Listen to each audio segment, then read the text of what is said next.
You're more than welcome to use one card for both. We leave it completely open as much as we can so that you can dine the way you choose.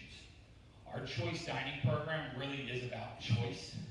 If you want to eat a very robust meal every night, you may dine with us 20 times in a month. If you're not a real big eater, you may dine with us 40, 45 times in a month. The good thing is it's all up to you and how you want to dine. If you run out of your dining dollars, there are other options for you to continue to dine for us as well. So what I'd like to do now is open it up, bring Fred back up, open it up for questions. I'm sure a lot of questions out there about dining, so we'll open it back to Fred, and we'll go. It was good to hear Kevin actually say that we're looking to add some local flavors to the menu. And months prior to opening, we'll bring everyone together to help us plan that menu. I want to make sure you all know, the menu that we had up here, can you bring that one back up, that slide? That is not the menu for Siena Lakes. That is the menu for Lantern Hill in New Jersey. So your likes and wants very well could be different. Like, I do not see alligator on this menu. You very well may want alligator on the local menu. So those are things that will change. We will keep this up here. You can come up afterwards and look at it also if you have some additional questions. But who has the first question? How about dining options other than the restaurant? If you wanted to eat in your room, is there a possibility of doing that? The question there is, what if you do not want to come to a restaurant for dining options? Can you stay in your home and have a meal there? So the answer is yes. We have carry-out options, and if not every venue, in most of the venues. Some of our venues will be restricted to times, just because if we have, a great example would be our fine dining.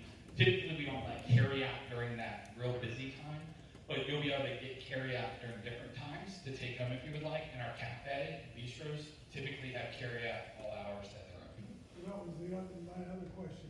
How late is the dining? Because when you go past 9 o'clock. The question is, what will the hours of our dining restaurants be? So we will have 4 different restaurants with 4 different hours for those. Correct. So one of the things we'll be doing as we talk about the menu planning, I'll also be, or someone from my team will be seeking your information on what times you want to dine. Each one of our communities is slightly different.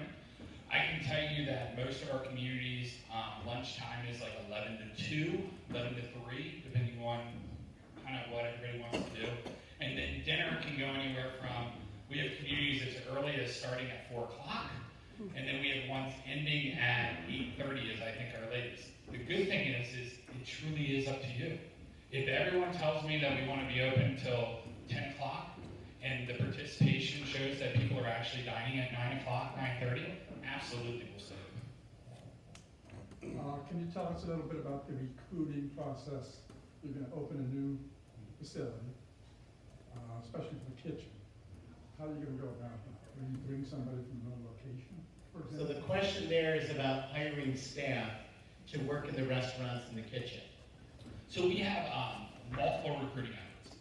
So one of the first things that we will do is we have 19 communities. So we will try to source some of our leadership in the dining area from those other communities to bring them in. Biggest reason is they understand our processes already, all that good stuff, right, from a leadership perspective. The other perspectives are we will have not only a local HR team, but also our corporate HR team to help with sourcing. We will work with local culinary schools to try to bring people in as well. And then in the front of the house, one of the things that's unique to Erickson is we do hire some professional servers, but we also sometimes hire some younger people. So it may be their first job, but with our training program, we feel really good about that. Especially in areas like Florida, where we know that it's very seasonal.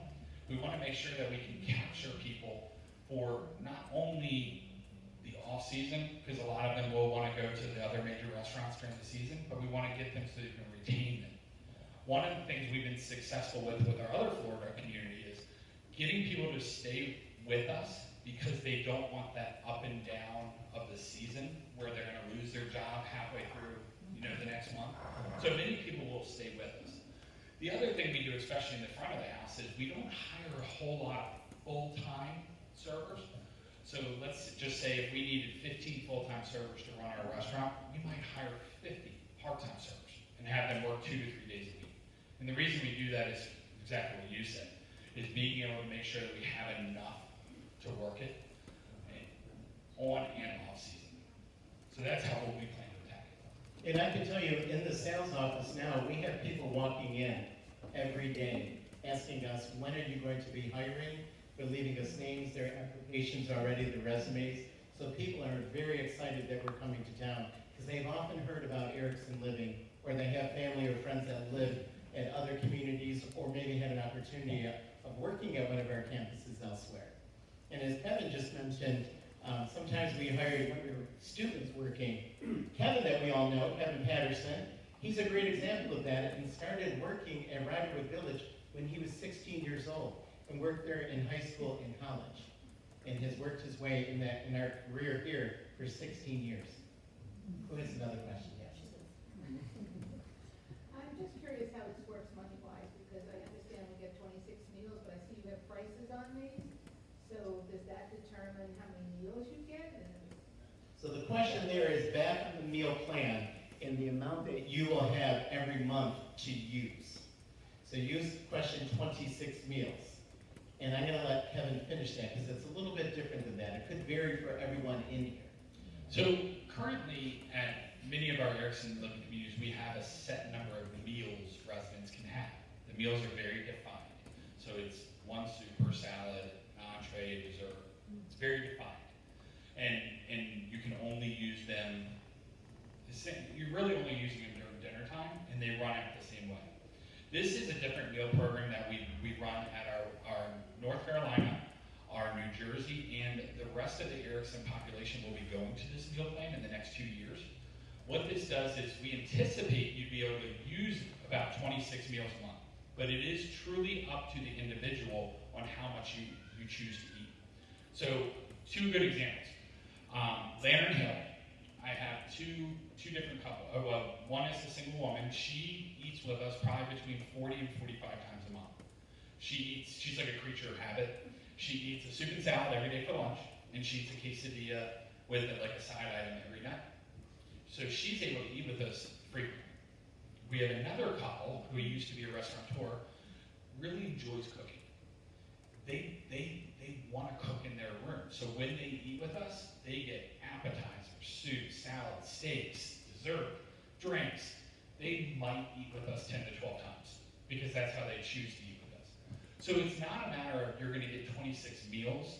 You're going to be able to design how you want to eat. You can get many more than 26 meals, or you can have less if you choose to.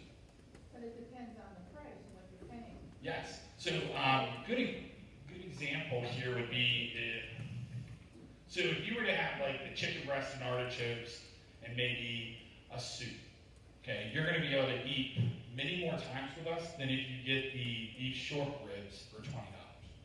You're going to run out of money quicker. So you're going to have more options if you're dining a different way than someone else. And you do not have to keep track of what your balance will be every day. That may be a question somebody has. How will I know how much that I have to spend? We will have an account for you that you can log into yourself. You can stop at the concierge desk and ask that around the clock. You can ask any of the restaurant managers or hostesses that you're walking in to find out what your balance is at any given time during that month also. Yes, sir. Since it's treated like a restaurant, do you have to make basically reservations every meal? Do you need to make a reservation for every meal? So the answer to that is no, you do not have to. It's just like a regular restaurant. If you make a reservation, then we're going to honor your reservation. So making it in advance, you probably will wait less if you dine during peak times. But if you just say, like, we were planning on going out to dinner tonight, and then you decide you're not going to, if you just come down during a busy time, there could be a wait. So reservations will be available for people, but they're not required. And if you're bringing a larger group of maybe 6 or more to dinner, then we would ask for a reservation. That would only help you. Yeah.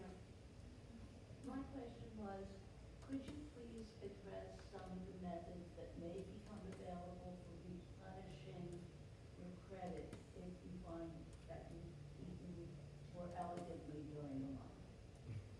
could we define how to replenish if you've eaten more than your credit allows? Okay, if you've used everything up. So we actually don't replenish, but what we do is we have what is called a resident charge account. So every resident when they move in has a resident charge account, where if you're at a country club or a member now, you kind of have a house account, or some call it different things. At the end of the month, whatever you've gone over, you just pay the bill at the end of the month, just like that. So you don't have to come in and say, can you put $50 more or anything like that. It's just, they use it until it's gone. So it's much more simple. Do you mind if I add something there too? If your guests are joining you, you do not have to put your guest meal on your account. You can have them pay for their own meal.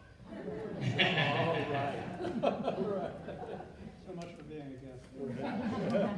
Cisco food purveyors, and I happen to see chicken marsala with the mushrooms and the portobello.